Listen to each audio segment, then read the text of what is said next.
Assalamualaikum, halo teman-teman, apa kabar? Semoga sehat walafiat ya. Pada kesempatan kali ini, saya ingin menyampaikan informasi mengenai seputar pekerjaan ya. Jadi ini judulnya 17 pertanyaan jebakan saat interview dan cara menjawabnya oleh Made Ari Yuliati. Ini sumbernya Dunia Karyawan ya. Ini sumbernya duniakaryawan.com ya. Oke. Oke, langsung aja. Pertanyaan jebakan adalah hal yang paling sering mengecoh pelamar saat wawancara kerja atau job interview ya.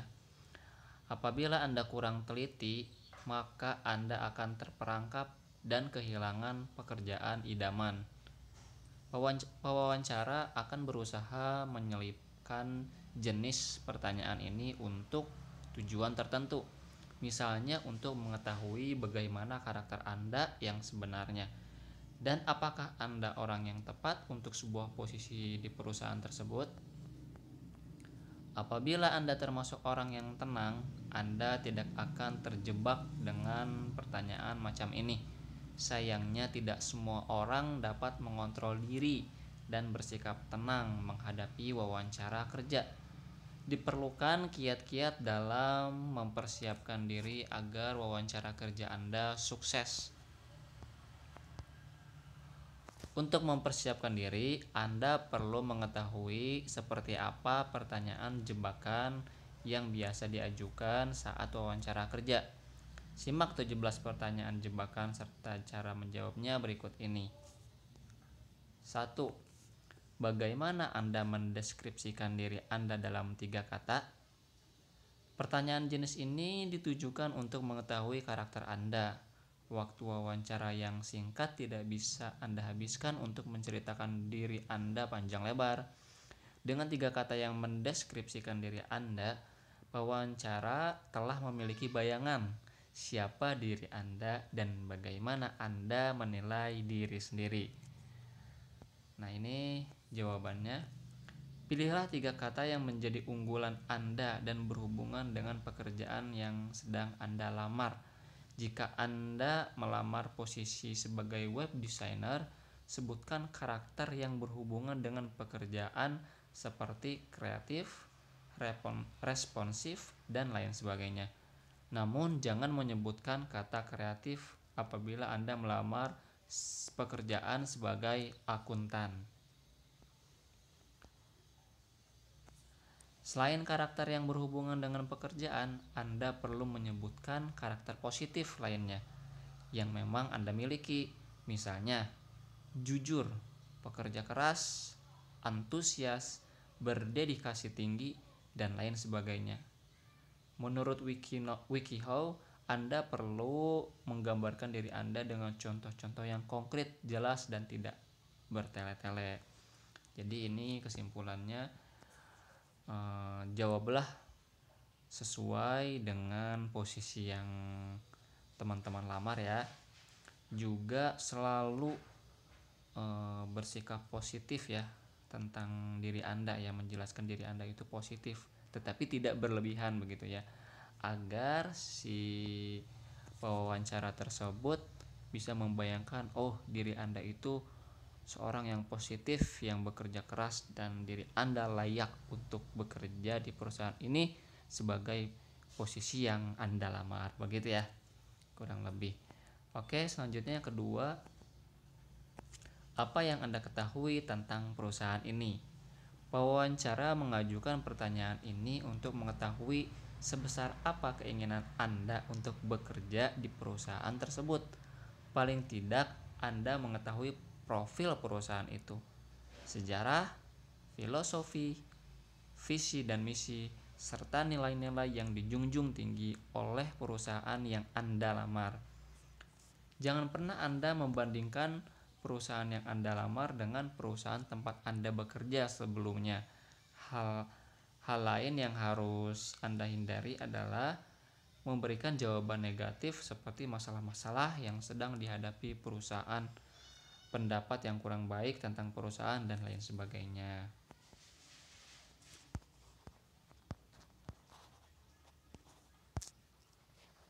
Oke, mohon maaf teman-teman, ini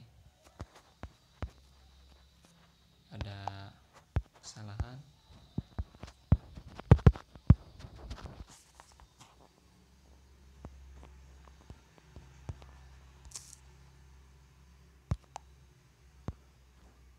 Oke, mohon maaf teman-teman, ada kesalahan sedikit ya. Oke, lanjutkan yang tadi. Tekankan pada keunggulan perusahaan dan tunjukkan minat Anda terhadap keunggulan-keunggulan tersebut.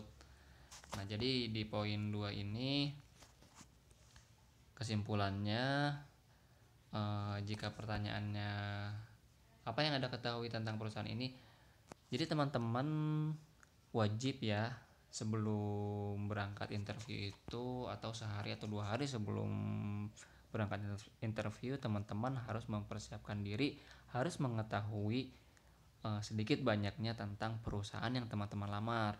Misalnya teman-teman melamar di perusahaan A begitu ya. Nah, teman-teman itu harus mencari di internet, bisa googling atau bisa langsung masuk ke websitenya. Nah, di websitenya itu biasanya perusahaan menuliskan visi, misi, dan sekilas tentang perusahaan tersebut, bergerak di bidang apa, visi misinya apa gitu ya, berdirinya sejak apa, itu sedikit banyaknya teman-teman harus tahu agar teman-teman nggak kosong sama sekali, nggak ngeblank saat ditanya oleh pewawancara. Selanjutnya teman-teman juga nggak boleh menjawab berlebihan gitu ya, nggak boleh membandingkan perusahaan yang teman-teman lamar saat ini dengan perusahaan yang sebelumnya teman-teman bekerja. Itu nggak boleh membanding-bandingkan, dan juga nggak boleh menceritakan masalah-masalah atau hal yang negatif di perusahaan sebelumnya, karena pewawancara itu bisa membayangkan bagaimana karakter Anda jika teman-teman memberikan statement-statement yang negatif. Nah, pewawancara akan menilai teman-teman itu karena mempunyai sifat atau karakter yang negatif, dan teman-teman nggak cocok untuk bekerja di perusahaan yang teman-teman lamar. Intinya selalu belajar tentang perusahaan yang teman-teman lamar, dan jangan melakukan atau memberikan statement yang negatif, selalu positif. Itu intinya ya di poin nomor 2 ini. Sekarang di poin 3, mengapa Anda ingin bekerja di perusahaan ini? Pertanyaan ini diajukan untuk mengetahui seberapa besar keinginan Anda berkontribusi pada perusahaan dan sejauh mana Anda mengetahui perusahaan yang Anda lamar. Hindari jawaban karena ingin gaji tinggi. Hindari itu teman-teman ya. Karena tidak nyaman di tempat kerja yang dulu. Itu juga dihindari. Atasan yang keras dan bersikap semena-mena. Itu juga dihindari. Serta masalah lainnya yang Anda anggap yang Anda hadapi di perusahaan sebelumnya. Jadi lagi-lagi intinya jangan menceritakan atau mengeluarkan statement-statement yang negatif. Selalu positif, positif, positif agar pewawancara bisa tertarik kepada teman-teman begitu ya. Dan jangan juga tadi jangan menjawab ingin gaji yang tinggi, itu jangan ya. Jawablah kurang lebih begini. Misalnya teman-teman baru lulus gitu ya, fresh graduate. Teman-teman jawablah, saya seorang fresh graduate, saya belum mempunyai pengalaman apapun, jadi untuk soal gaji saya akan mengikuti aturan perusahaan begitu ya, karena perusahaan lebih tahu untuk gaji seorang fresh graduate seperti saya, begitu kurang lebih teman-teman ya untuk yang fresh graduate. Cuman kalau untuk yang berpengalaman, memang ini bisa teman-teman mengajukan gaji, tapi tolong teman-teman juga harus memperhatikan gaji seorang posisi yang teman-teman lamar itu range-nya di antara berapa. Jadi nggak boleh berlebihan juga ya, karena nanti takutnya timbal balik ke pewawancaranya nggak baik gitu ya, kurang nyaman kalau mendengar gajinya terlalu tinggi gitu ya. Jadi tolong disesuaikan ya. Begitu. Lanjutkan. Tentu saja ada alasan-alasan positif lainnya yang mendorong Anda untuk mengirimkan surat lamaran dan CV ke perusahaan tersebut. Jawablah dengan jujur bahwa Anda memiliki sifat yang positif dalam bekerja baik bersama tim maupun bekerja sendiri. Dapat dihandalkan memberikan kontribusi yang positif untuk mewujudkan visi dan misi perusahaan. Nah, begitu teman-teman ya. Lagi-lagi positif, positif, positif. Ini nomor 1, 2, 3 itu lagi-lagi positif, positif, positif ya. Oke, lanjutkan. Ini poin 4. Hal apa yang paling membanggakan dalam karir Anda? Nah, jika pewawancara bertanya seperti itu, saat pewawancara memberikan Anda pertanyaan ini, mereka ingin mengetahui apa yang Anda benar-benar minati dan perasaan positif Anda terhadap pekerjaan. Mendeskripsikan tentang proyek yang Anda banggakan menunjukkan bagaimana Anda menyelesaikan sebuah pekerjaan. Namun Anda harus perhatikan bahwa tidak semua proyek membanggakan harus diceritakan. Pilihlah hal membanggakan yang berhubungan dengan pekerjaan yang sedang Anda lamar. Tunjukkan bahwa keterampilan terbaik Anda dapat pula menjadi kontribusi yang baik untuk perusahaan saat Anda menjadi karyawan. Oke ya, mudah dipahami ya teman-teman ya. Oke, selanjutnya di poin kelima, bisakah Anda memberi gambaran tentang pemikiran Anda terhadap pekerjaan ini? Pewawancara ingin mencari orang yang pas di posisi yang Anda lamar saat ini. Dari pertanyaan ini, mereka dapat menggali hal-hal yang Anda ketahui tentang pekerjaan ini dan pengalaman-pengalaman Anda terdahulu di bidang yang sedang ditawarkan. Berikan jawaban yang jelas dan tegas tentang tugas dan kewajiban dari pekerjaan yang Anda lamar. Jangan pernah ragu dengan penjelasan Anda karena ini menunjukkan kesiapan Anda berada di posisi tersebut. Sebelum menjawab, pastikan Anda mengerti dan telah mencari informasi tentang posisi itu dengan baik. Nah, ini misalnya teman-teman bekerja melamar begitu ya, melamar sebagai posisinya akuntan. Nah, teman-teman sebelumnya harus mempelajari apa sih job desk-nya. Job desk itu job deskripsi ya. Jadi apa sih yang dikerjakan oleh seorang akuntan itu? Begitu ya. Apa sih yang dikerjakan gitu. Teman-teman harus pelajari itu, selalu googling ya. Terus misalnya teman-teman melamar sebagai administrasi. Nah, itu harus teman-teman cari tentang tugas-tugas seorang administrasi atau seorang desain grafis, apapun itu, cari tentang posisi itu di internet, tugas-tugasnya cari. Jadi teman-teman punya gambaran, oh ini tugas-tugasnya teman-teman, jadi agar mudah memberikan jawaban kepada pewawancara. Ya, mudah teman-teman ya. Oke, lanjutkan. Nomor poin 6, berapa lama waktu yang Anda butuhkan untuk memberikan kontribusi berarti bagi kami? Karena ingin diterima, pelamar seringkali memberikan jawaban yang tergesa-gesa dan kurang realistis. Misalnya, 1 hari atau 1 minggu. Hal ini akan membuat Anda terlihat kurang smart, ya, kurang cerdas gitu ya memberikan jawabannya. Dalam menentukan sebuah target, jawaban yang realistis adalah kuncinya. Beritahukan pewawancara bahwa Anda akan berusaha mengatasi segala harapan dan tantangan dari hari pertama, dan Anda membutuhkan beberapa bulan sampai 6 bulan untuk benar-benar mengerti organisasi perusahaan dan kebutuhannya. Ya, ini kalau ada pertanyaan seperti ini teman-teman memang jawabnya jangan tergesa-gesa begitu ya. Di sini mungkin banyak juga yang terjebak ya dengan pertanyaan ini. Jadi karena teman-teman antusias untuk dapat diterima bekerja di perusahaan tersebut, sehingga teman-teman jawabnya 1 hari atau 1 minggu, itu nggak mungkin banget gitu ya. Untuk berkontribusi itu kita harus memahami struktur organisasinya, bagaimana sistemnya, bagaimana lingkungannya, itu sangat memakan waktu ya. Jadi jawaban yang realistis tadi ya, teman-teman jawab saja Saya akan berkontribusi dalam beberapa bulan ke depan. Saya akan berusaha dalam beberapa bulan ke depan, entah itu 6 bulan atau sampai 1 tahun begitu. Jadi pewawancara itu bisa menilai teman-teman itu smart gitu ya, cerdas dalam menjawab dan cerdas dalam realistis begitu ya. Oke, poin yang ke-7.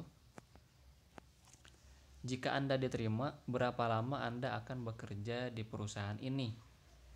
Pertanyaan ini bisa menjadi pertanyaan yang sulit dan menjebak.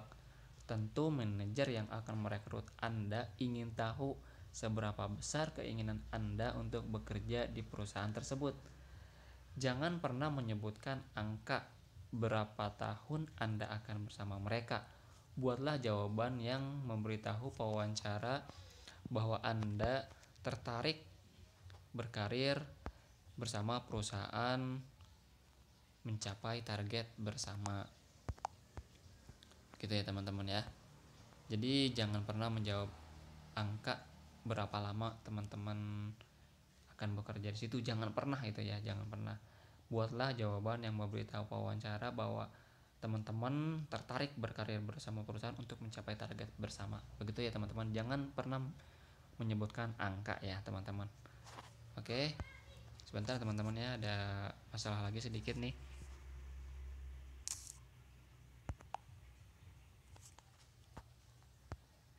Oke. Poin 8. Menurut Anda, apa bedanya posisi ini dibandingkan dengan posisi lain yang Anda lamar? Nah, saat pertanyaan ini dilontarkan, pada dasarnya pewawancara ingin tahu apakah Anda melamar di perusahaan lain, seberapa aktif Anda mencari pekerjaan, dan apakah Anda jujur atau tidak, gitu ya. Jika Anda menjawab bahwa perusahaan ini adalah satu-satunya yang Anda lamar, mereka akan mengasumsikan Anda sedang berbohong. Jangan pernah menjawab begitu ya. Jangan pernah menjawab teman-teman melamar di perusahaan ini satu-satunya, teman-teman nggak melamar di perusahaan lain. Jangan jawab seperti itu. Karena jika Anda dianggap sedang berbohong, itu poin minus ya, poin minus dari pewawancara. Nilai teman-teman akan berkurang gitu ya. Sangat sedikit pelamar yang melamar satu pekerjaan di satu perusahaan saja. Selain itu, jangan pula sekali-kali menyebutkan kekurangan atau kelebihan dari perusahaan-perusahaan lain yang Anda lamar. Lagi-lagi teman-teman nggak boleh membanding-bandingkan perusahaan. Jawablah dengan baik, dengan positif, dan secukupnya, jangan berlebihan begitu teman-teman ya. Jawaban terbaik yang dapat Anda berikan adalah berdasarkan kejujuran. Nah, katakan bahwa ada beberapa perusahaan yang menginterview Anda, namun Anda belum memutuskan yang terbaik untuk karir Anda ke depan. Nah, ini jawabannya bijak ya teman-teman ya, perlu dipelajari lagi ya jawaban-jawaban seperti itu ya. Pokoknya jawablah dengan jujur, positif, dan bijaksana, tidak berlebihan begitu teman-teman ya. Oke, poin 9. Setelah membaca CV Anda, kami rasa Anda terlalu berpengalaman untuk posisi ini. Bagaimana pendapat Anda? Nah, ini juga pertanyaan yang lumayan menjebak juga ya. Jadi seolah-olah teman-teman itu kualifikasinya atau skillnya lebih gitu ya, atau terlalu tinggi gitu. Nah, ini pertanyaan yang menjebak ya teman-teman, jangan terlena nih. Ini termasuk pertanyaan yang akan menjebak Anda dan meningkatkan ego Anda. Apabila Anda memang orang yang suka dipuji, tentu saja semua orang suka dipuji, namun respon yang Anda berikan terhadap pujian itu menunjukkan karakter diri Anda. Luar biasa ini ya. Jangan sampai Anda besar kepala dan menuntut gaji yang lebih tinggi karena pengakuan pewawancara bahwa Anda terlalu berpengalaman di bidang tersebut. Tetaplah rendah hati, namun percaya diri dengan kemampuan yang Anda miliki. Jawaban terbaik adalah bahwa Anda membutuhkan waktu mengenal perusahaan sebelum dapat bekerja dengan efisien di tingkat yang lebih tinggi. Nah, ini teman-teman bisa kebayang ya. Jadi jika ada pujian-pujian dari pewawancara, jangan terbawa arus dengan pujian itu. Tetap rendah hati dan tetap katakan kepada pewawancara, saya perlu belajar di perusahaan ini lebih dalam lagi, lebih jauh lagi agar bisa menyesuaikan dan bisa berkontribusi dengan baik di perusahaan ini. Subhanallah, ini luar biasa ya, jawaban-jawaban bijaksana ini akan menarik hati si pewawancara tersebut begitu ya. Ingat teman-teman ya. Poin 10, jenis bos atau partner kerja seperti apa yang paling buruk dan paling sukses bekerja sama dengan Anda.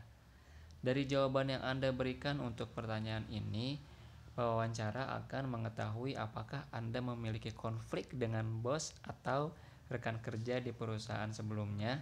Jika Anda bercerita kejelekan mantan bos atau rekan kerja, Anda sedang terperangkap dan mudah sekali bagi manajer yang merekrut Anda memberi penilaian yang kurang baik. Lagi-lagi ini soal positif dan negatif dalam memberikan jawaban. Jangan membanding-bandingkan. Kenapa saya ulang-ulang supaya teman-teman bisa selalu ingat ya. Jangan membanding-bandingkan, jangan memberikan jawaban yang negatif, selalu berikan jawaban yang positif dan bijaksana. Ya, teman-teman harus ingat itu ya. Itu dari poin per poin jawaban seperti itu selalu berintegrasi ya, selalu berhubungan maksudnya. Contoh jawaban untuk pertanyaan ini agar tidak menjebak Anda adalah, saya pikir saya dapat bekerja sama dengan siapa saja dengan personality yang berbeda. Karakter mereka bukanlah masalah bagi saya.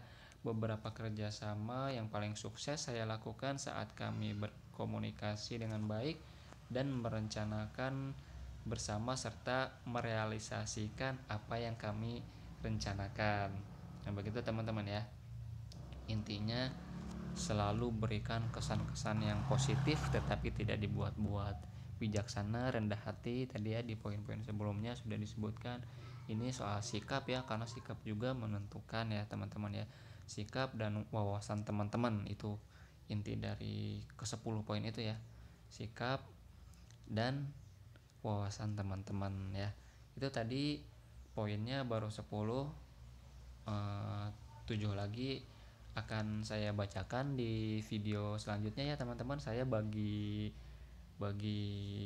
informasi dalam video ini saya bagi dua karena ini terlalu lama ya teman-teman ya. Jadi nanti teman-teman jika ingin melihat 7 poinnya lagi atau part kedua atau bagian keduanya, teman-teman silakan klik ya di link di deskripsi video ini. Di kolom deskripsi video ini ada link ya, link untuk melihat video-video yang ada di channel ini, termasuk nanti insya Allah akan saya upload lagi ya video bagian kedua dari video ini. Oke teman-teman, terima kasih ya sudah menyimak ya informasi dalam bentuk video ini. Semoga teman-teman diberikan kelancaran ya dalam mencari pekerjaan yang terbaik buat teman-teman ya. Semoga diberi kelancaran dan selalu semangat nih teman-teman ya. Selalu semangat. Jangan mudah putus asa jika perusahaan satu belum menerima teman-teman. Itu tandanya Allah sedang mempersiapkan yang terbaik untuk teman-teman bekerja di perusahaan yang terbaik dan yang cocok bagi teman-teman. Dan satu lagi yang penting, pilihlah pekerjaan yang halal ya teman-teman ya, yang halal begitu, yang halal, yang baik.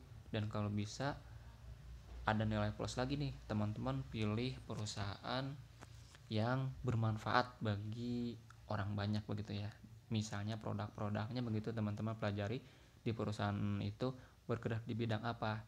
Nah, di bidang tersebut itu bermanfaat banyak enggak untuk orang banyak begitu. Itu luar biasa ya teman-teman. Jadi teman-teman selain mendapatkan rezeki ya, rezeki yang halal, tetapi teman-teman juga mendapatkan pahala karena sudah bermanfaat membantu orang banyak. Begitu kira-kira teman-teman ya. Terima kasih sekali lagi sudah menyimak informasi dalam bentuk video ini. Silakan teman-teman share ya video ini agar bisa bermanfaat untuk banyak orang.